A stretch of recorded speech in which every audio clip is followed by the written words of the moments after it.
อยยามค่ำ19 นาฬิกากับ5 นาทีแล้ว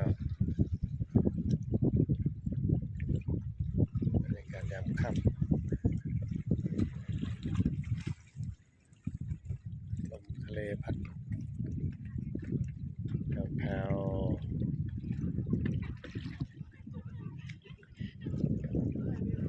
ฝั่งนี้อ่าวไทยก็สีชังมองมาเห็นแล้วบรรยากาศยามค่ำ